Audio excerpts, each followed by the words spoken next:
যেখানে তেল, যুদ্ধ, ড্রোন আর রাজনীতি একসাথে খেলছে।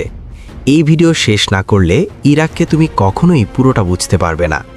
ইরাক টাইগ্রিস ও ইউফ্রেটিস নদীর মাঝে গড়ে ওঠা এক বিস্ময়কর ভূখণ্ড, যেখানে প্রায় ৭,০০০ বছর আগে জন্ম নিয়েছিল মানব ইতিহাসের প্রথম সভ্যতা মেসোপটেমিয়া।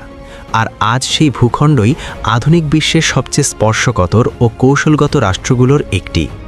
ভৌগোলিকভাবে ইরাক এমন এক জায়গায় অবস্থান করছে যা মধ্যপ্রাচ্যের শক্তির ভারসাম্য নিয়ন্ত্রণে বড় ভূমিকা রাখে।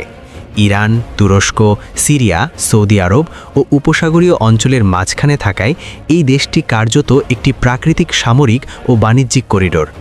ইরাকের সবচেয়ে বড় শক্তি তার প্রাকৃতিক সম্পদ।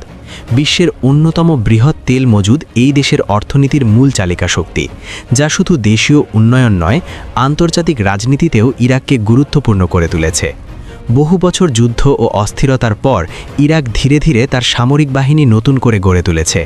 আজ ইরাকি স্থলবাহিনীর কাছে রয়েছে আধুনিক M1A1 অ্যাব্রামস ট্যাঙ্ক, আপগ্রেডকৃত T-72, ভারী আর্টিলারি ও দ্রুত মোতায়েনযোগ্য পদাতিক ইউনিট, যা অভ্যন্তরীণ নিরাপত্তা ও সীমান্ত রক্ষায় ব্যবহৃত হয়। বিমানবাহিনীতে যুক্ত হয়েছে মার্কিন F-16 ফাইটার জেট, Su-25 আক্রমণ বিমান এবং বিভিন্ন ধরনের হেলিকপ্টার, যা সন্ত্রাসবিরোধী অভিযানে আকাশ থেকে সরাসরি সহায়তা দেয়। আন্তর্জাতিক নিষেধাজ্ঞা ও চুক্তির কারণে ইরাকের নিজস্ব দীর্ঘপাল্লার ব্যালিস্টিক মিসাইল নেই, তবে স্বল্পপাল্লার রকেট সিস্টেম ও প্রতিরক্ষামূলক সক্ষমতার মাধ্যমে তারা আকাশ ও স্থল নিরাপত্তা বজায় রাখে। আধুনিক যুদ্ধের বাস্তবতা বুঝে ইরাক বিশেষভাবে গুরুত্ব দিয়েছে ড্রোন প্রযুক্তিতে। নজরদারি, গোয়েন্দা তথ্য সংগ্রহ ও সীমান্ত পর্যবেক্ষণের জন্য তারা ডজনেরও বেশি UAV ব্যবহার করে, যা সরাসরি যুদ্ধক্ষেত্রে দ্রুত সিদ্ধান্ত নিতে সহায়তা করে।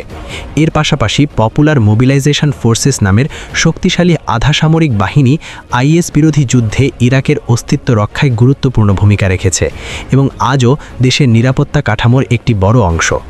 এত রক্তক্ষয়ী ইতিহাসের পরও আধুনিক ইরাক শুধু একটি যুদ্ধবিধ্বস্ত রাষ্ট্র নয়, এটি এক পুনর্জন্মের গল্প, যেখানে সামরিক আধুনিকায়নের পাশাপাশি শিক্ষা, অবকাঠামো, প্রযুক্তি ও তরুণ প্রজন্মকে কাজে লাগিয়ে আবারও শক্তিশালী রাষ্ট্র হিসেবে দাঁড়িয়ে যাওয়ার চেষ্টা চলছে।